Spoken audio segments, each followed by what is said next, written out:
ನಮಸ್ಕಾರ ಸ್ನೇಹಿತರೆ, HKTV Kannada channel ವೀಕ್ಷಕರಿಗೆ ಪ್ರೀತಿಯ ಸ್ವಾಗತ. ನಾಳೆ ಏಪ್ರಿಲ್ 30 ಅಕ್ಷಯ ತೃತೀಯ ದಿನ. ಈ ದಿನದಂದು ಚಿನ್ನ ಮತ್ತು ಬೆಳ್ಳಿಯನ್ನು ಖರೀದಿಸುವುದು ವಾಡಿಕೆಯಾಗಿದೆ. ಯಾಕಂದ್ರೆ ಚಿನ್ನ ಮತ್ತು ಬೆಳ್ಳಿಯನ್ನು ಖರೀದಿಸುವುದರಿಂದ ಸಿರಿ ಸಂಪತ್ತು ಧನಧಾನ್ಯ ಪ್ರಾಪ್ತಿಯಾಗುತ್ತೆ ಎಂದು ಕೆಲವರ ನಂಬಿಕೆಯಾಗಿದೆ. ಅಕ್ಷಯ ತೃತೀಯ ದಿನ ಅಂದ್ರೆ ಹಿಂದೂಗಳಿಗೆ ಮಂಗಳಕರವಾದ ದಿನವೆಂದು ಹೇಳಲಾಗಿದೆ. ವೈಶಾಖ ಮಾಸದ ಶುಕ್ಲ ಪಕ್ಷದ 3ನೇ ದಿನವನ್ನು ಅಕ್ಷಯ ತೃತೀಯ ದಿನವೆಂದು ಆಚರಿಸಲಾಗುತ್ತದೆ. ಸಂಪತ್ತಿನ ಅಧಿದೇವತೆಯಾದ ಲಕ್ಷ್ಮೀ ದೇವಿಯನ್ನು ಆರಾಧಿಸಲು ಅತ್ಯಂತ ಬಹು ಸುದಿನ ಎಂದು ಹೇಳಲಾಗಿದೆ. ಈ ದಿನ ಒಳ್ಳೆಯ ಕಾರ್ಯವನ್ನು ಆರಂಭಿಸಲು ಮತ್ತು ಮಾಡಲು ಪಂಚಾಂಗವನ್ನು ನೋಡಲು ಅವಶ್ಯಕತೆ ಇಲ್ಲ.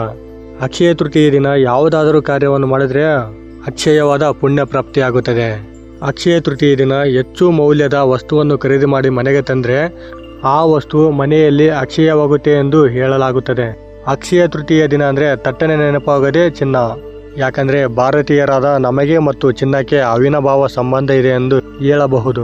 ಲಕ್ಷ್ಮಿಯ ಪ್ರತೀಕವಾದ ಚಿನ್ನವನ್ನು ಮತ್ತು ಬೆಳ್ಳಿಯನ್ನು ಈ ದಿನದಂದು ಖರೀದಿ ಮಾಡಿದರೆ ಧನ ಮತ್ತು ಸಂಪತ್ತು ಪ್ರಾಪ್ತಿಯಾಗುತ್ತೆ ಎಂದು ಕೆಲವರ ನಂಬಿಕೆಯಾಗಿದೆ.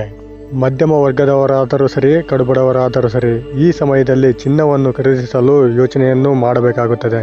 ಅಂಥ ಪರಿಸ್ಥಿತಿಗಳು ಎದುರಾಗುತ್ತವೆ. ಆದರೆ ಅಕ್ಷಯ ತೃತೀಯ ದಿನ ಚಿನ್ನ ಮತ್ತು ಬೆಳ್ಳಿಯನ್ನು ಖರೀದಿಸುವ ಬದಲು ನಾವಿಲ್ಲಿ ಹೇಳುವ ವಸ್ತುವನ್ನು ಖರೀದಿ ಮಾಡಿದರೆ ಸಾಕು, ಮನೆಯಲ್ಲಿ ಧನ ಸಂಪತ್ತು ಪ್ರಾಪ್ತಿಯಾಗುತ್ತದೆ. ಈ ವಸ್ತುಗಳನ್ನು ಖರೀದಿಸಿದರೆ ಚಿನ್ನವನ್ನು ತಂದಷ್ಟೇ ಬಲಪ್ರದ ಎಂದು ಜ್ಯೋತಿಷ್ಯ ಶಾಸ್ತ್ರದ ಪ್ರಕಾರ ಹೇಳಲಾಗಿದೆ.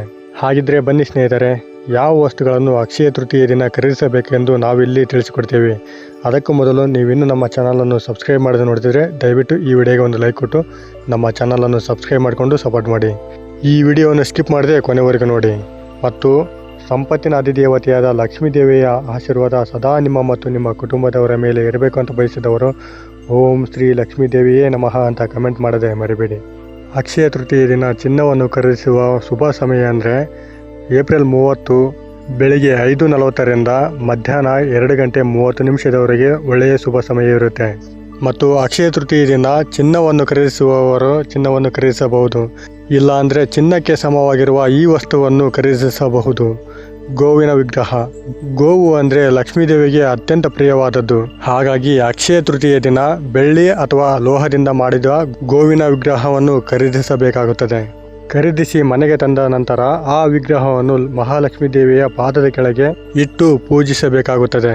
ಪೂಜೆ ಮಾಡಿದ ನಂತರ ಆ ವಿಗ್ರಹವನ್ನು ಕೆಂಪು ಬಟ್ಟೆಯಲ್ಲಿ ಕಟ್ಟಿ ಹಣ ಇಡುವಂತಹ ಸ್ಥಳದಲ್ಲಿ ಇಡಬೇಕಾಗುತ್ತದೆ. ಹೀಗೆ ಇಟ್ಟರೆ ನಿಮ್ಮ ಹಣ ಮತ್ತು ಸಂಪತ್ತು ಹೆಚ್ಚಾಗುತ್ತದೆ ಎಂದು ಜ್ಯೋತಿಷ್ಯ ಶಾಸ್ತ್ರದ ಪ್ರಕಾರ ಉಲ್ಲೇಖಿಸಲಾಗಿದೆ. ಮತ್ತು ತಾಯಿ ಲಕ್ಷ್ಮೀ ದೇವಿಯ ಕೃಪಾ ಕಟಾಕ್ಷ ಸದಾ ನಮ್ಮ ಮೇಲೆ ಇರುತ್ತದೆ.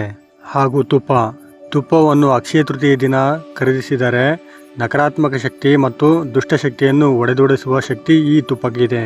ಹಾಗಾಗಿ ಅಕ್ಷಯ ತೃತೀಯ ದಿನ ತುಪ್ಪವನ್ನು ಖರೀದಿಸಿ ಮಹಾಲಕ್ಷ್ಮಿ ಹಾಗೂ ವಿಷ್ಣು ದೇವರಿಗೆ ತುಪ್ಪದ ದೀಪವನ್ನು ಬೆಳಗಿಸಿ. ಮನೆಯಲ್ಲಿ ಸಮೃದ್ಧಿ ವೃದ್ಧಿಯಾಗುತ್ತದೆ.